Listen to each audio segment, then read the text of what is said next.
राजनीति में कभी कभी एक मुस्कुराहट 100 भाषणों से ज्यादा भारी पड़ती है। 18 अप्रैल को कांग्रेस सांसद शशि थरूर ने केंद्रीय मंत्री किरेन रिजिजू के साथ एक फोटो शेयर की। थरूर ने बड़े आत्मविश्वास से कहा कि रिजिजू भी मानते हैं कि थरूर महिला विरोधी नहीं हो सकती, लेकिन तस्वीर का दूसरा पहलू अभी बाकी था। आज किरेन रिजिजू ने उस मुलाकात का वो सच बताया है जिसने दिल्ली की गलियारों में भूकंप ला दिया है। रिजिजू का दावा है कि थरूर ने खुद स्वीकार कर लिया कि कांग्रेस पार्टी महिला विरोधी है। आखिर एक प्राइवेट बातचीत कैसे नेशनल हेडलाइन बन गई? क्या 131वां संविधान संशोधन विधेयक गिरने के पीछे कांग्रेस की कोई बड़ी चाल थी? आज करेंगे इस वीडियो में पूरे विवाद का पोस्टमार्टम। संसद सत्र खत्म हुआ, लेकिन चर्चा खत्म नहीं हुई। किरेन रिजिजू ने सनसनीखेज दावा करते हुए कहा कि थरूर ने मुस्कुराते हुए उनसे कहा था, कांग्रेस पार्टी भले ही महिला विरोधी हो सकती है, लेकिन कोई भी महिला शशि थरूर को महिला विरोधी नहीं मानेगी। रिजिजू कहते हैं कि इस एक लाइन में थरूर ने अपनी पार्टी की असलियत बयां कर दी। रिजिजू ने भी मौके पर चौका मारा।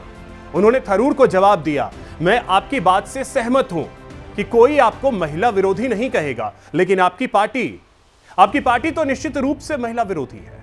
दोस्तों, यह सिर्फ दो नेताओं के बीच की हंसी मजाक नहीं है, यह उस कड़वी सच्चाई की तरफ इशारा है जो संसद के भीतर 33% महिला आरक्षण बिल के गिरने के साथ जुड़ी है। मुद्दा है संविधान संशोधन विधेयक।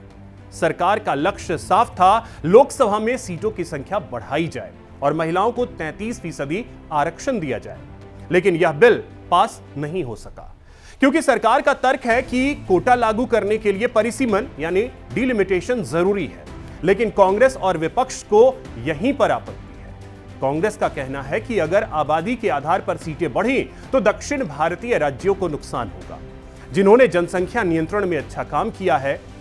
इसी मगर और लेकिन के चक्कर में बिल गिर गया।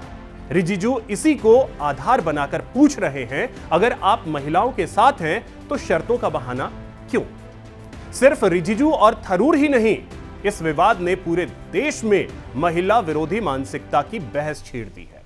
बीजेपी अब पुराने जख्म कुरेद रही है। वे याद दिला रही है कि कैसे विपक्ष के नेताओं ने अतीत में टंचमाल और आइटम जैसे शब्दों का इस्तेमाल किया। यूपी के डिप्टी सीएम केशव प्रसाद मौर्य ने कहा कि विपक्ष की मानसिकता उजागर हो गई है और चुनाव में महिलाएं इन्हें सबक सिखाएंगी।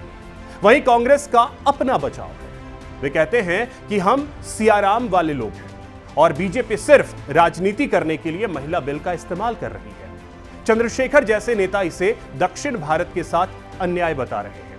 लेकिन सवाल वही है, क्या राजनीति आधी आबादी के हक से बड़ी है? शशि थरूर अपनी बेबाक छवि और महिलाओं के बीच अपनी लोकप्रियता के लिए जाने जाते हैं, लेकिन उन्होंने फोटो डालकर शायद खुद को सेफ जोन में रखना चाहा था, पर रिजिजू ने उसी फोटो को कांग्रेस के खिलाफ हथियार बना लिया। यह राजनीति की वो बिसात है जहां एक प्यादा भी वजीर बन सकता है।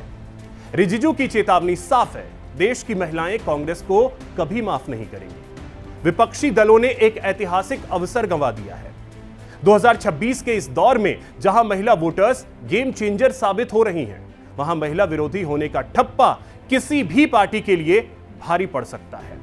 क्या शशि थरूर ने अनजाने में अपनी पार्टी की पोल खोल दी, या किरेन रिजिजू ने एक निजी बातचीत को राजनीतिक रंग दे दिया? और सबसे जरूरी, क्या 33% आरक्षण के लिए परिसीमन की शर्त जायज है, या यह सिर्फ एक देरी करने का बहाना? आपकी इस पर क्या राय है, हमें कमेंट सेक्शन में जरूर बताइए।